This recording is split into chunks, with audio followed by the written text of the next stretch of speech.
নমস্কার সবাইকে, ত্রিপুরা পাবলিক অপিনিয়নে আপনাদের স্বাগত। আমি সোমেন রয়েছি আপনাদের সঙ্গে। আজ আমরা যে বিষয়টি নিয়ে কথা বলবো তা হচ্ছে, গত দুদিন ধরে আমরা এসসিজিটি বিষয় নিয়ে কয়েকটি আলোচনা আমরা রেখেছিলাম এবং রাজ্যের অর্থমন্ত্রী প্রণয় সিংহ রায়ের বক্তব্য আমরা শুনিয়েছিলাম। গত দুই সপ্তাহ আগে যখন আমরা বক্তব্য নিয়েছিলাম যে তিনি একটি জিআরবিটি গ্রুপ ডি যে মেধা তালিকা প্রকাশ হয়েছে, তিনি উনার কেন্দ্রের যারা সফল হয়েছেন পরীক্ষায়, যাদের নাম তালিকায় রয়েছে, তাদের তিনি সংবর্ধিত করেছিলেন। সেই অনুষ্ঠানে আমরা, যেহেতু চাকরি রিলেটেড একটি অনুষ্ঠান ছিল, সেখানে আমরা কথা বলেছিলাম।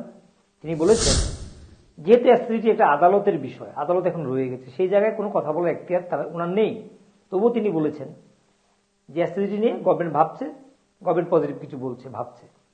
তিনি বলেছেন, একটা ইতিবাচক বক্তব্য বলেছেন। কিন্তু গত কয়েকদিন আগে একটা বক্তব্যের মধ্যে তিনি সরাসরি বলেছেন, টেট রিলেটেড নিয়ে কথা বলেছেন, অন্য দু একটি প্রসঙ্গ নিয়ে কথা বলে তিনি বলেছেন যে আমরা চাই প্রত্যেকের চাকরি হোক, কেউ যেন বঞ্চিত না হয়। এখানে তিনি স্পষ্ট বলেননি যে এসটিডি নিয়ে কথাটা, বা এসটিডি যে ছেলেরা বা যারা কোয়ালিফাই করবে তাদেরকে আমরা দেব। যদিও তিনি এটা বলেছেন যে আলোচনা হয়েছে, কোর্ট থেকে বের হলে এসটিডি ইস্যুটি যাই রায় বের হয়, তারা একটা পজিটিভ কিছুটা করার চেষ্টা করবেন। এটা থেকে অন্তত বোঝা গেছে যে রাজ্য সরকার এসটিডি নিয়ে ভাবছে। এবং আমরা আগে থেকেও বলছিলাম, আগের ভিডিও আপনারা আবার আগে থেকে বললে বলবেন যে আমরা এগুলো বানিয়ে বলি। আগের ভিডিওগুলো দেখবেন, আমরা বলছি যে আদালত থেকে কিছু একটা বের হয়ে গেলে, কিছুটা ইতিবাচক থাকলে, সেই জায়গাটাকে আরো বেশি পজিটিভ করে গভর্নমেন্ট এই সমস্যাটা থেকে কিভাবে সমাধান পাওয়া যায়, কিভাবে নিস্তার পাওয়া যায়। এখন প্রশ্ন হচ্ছে 230 দিতে গেলে কি করতে হবে, বা বাড়িয়ে দিতে গেলে কি করতে হবে, সবাইকে দিতে গেলে কি করতে হবে, এটাও তো একটা আলোচনার বিষয় আছে। আমরা যে রিপোর্টার হিসেবে একজন মন্ত্রী বলেছেন, সেই জায়গাটাকে আরো বেশি নিশ্চিতভাবে আপনাদেরকে জানানো।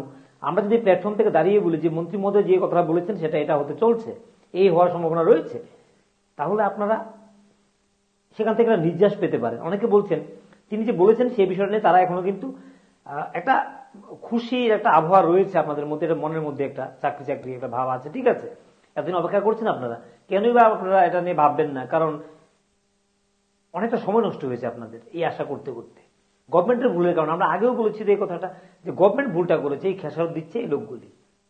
আজকে অনেকে বলছেন চাকরি পাই বা না পাই, কিন্তু এই সমস্যাটা সমাধানটা হয়ে যাওয়া দরকার। তো অবভিয়াসলি আমরাও চাই আদালত থেকে বের হলে পরে সরকার একটা ইতিবাচক পদক্ষেপ নেবে, এবং নেওয়ার পর আপনাদের অধিকাংশ যারা স্টুডেন্টস রয়েছেন, কোয়ালিফাইড করেছেন যারা, প্রত্যেকে, তাদের যদি সমাধানটা হয়, এর চেয়ে আনন্দের কি আছে? যেহেতু আমরা এটা নিয়ে কম বেশি কথা বলেছিলাম, এবং আগেও বলেছিলাম যে আপনারা এগুলো নিয়ে খুব বেশি আলোচনা করবেন না, খুব বেশি আন্দোলন করলে লাভে লাভ কিচ্ছু হবে না।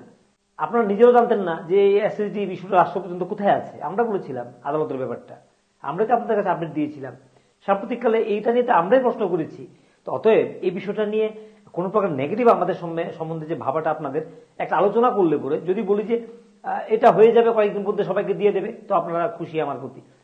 আমাদের কথা হচ্ছে সবাই পান আপনারা, কিন্তু যদি এর উল্টো হয় তখন তো আপনারা প্রশ্ন তুলবেন যে আপনারা তো এই কথা বলেছিলেন। এই জন্য আমরা এটা স্পষ্ট তথ্য দিতে চাই, একটা নেট এন্ড ক্লিয়ার, একটা নিট এন্ড ক্লিন একটা তথ্য আমরা দিতে চাই, এবং আমরা চেষ্টা করবো তথ্যটা বের করার জন্য। চেষ্টা আমরা করছি।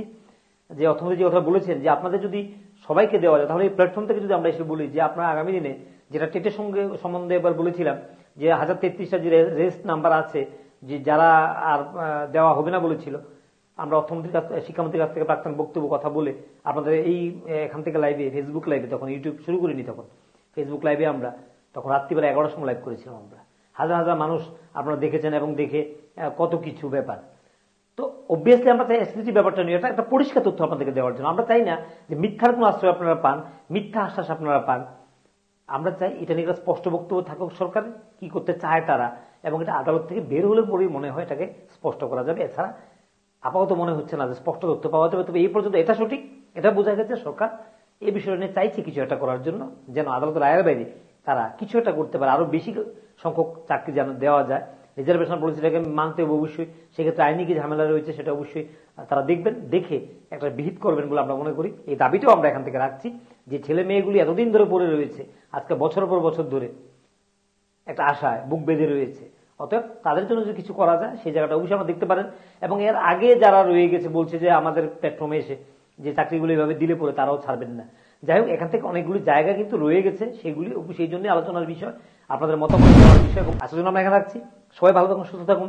এবং যারা এসএস এর কথা বলতেন, সর্বশিক্ষা আসাম দিয়ে দিয়েছে, অনেকে বলতেন ত্রিপুরাতে দিয়ে দেবে, পত্রপত্রিকা অনেক লিখেছে, আমরা বলেছিলাম দিল্লি বহুত দূর। এখনো আবার এটা নিয়ে কথা উঠছে, এখন আবার এটা আদালতে যাবে দেখছি, পত্রপত্রিকা দেখছি, আমরা এগুলো নিয়ে আমরা খবর রাখছি। তো অবভিয়াসলি আপনারাও এই বিষয়টা নিয়ে নজর রাখবেন। হাত পা লড়ালে সেটা মিডিয়া তুলে ধরবে, হাত পা না লড়ালে সেটা মিডিয়া কিভাবে তুলে ধরবে। সবাই ভালো থাকুন, সুস্থ থাকুন, আমাদের সঙ্গে থাকুন। এবং যারা আমাদেরকে নতুন করে দেখেন বা আগে থেকে দেখছেন, সাবস্ক্রাইব করেন, অবশ্যই সাবস্ক্রাইব করে রাখুন।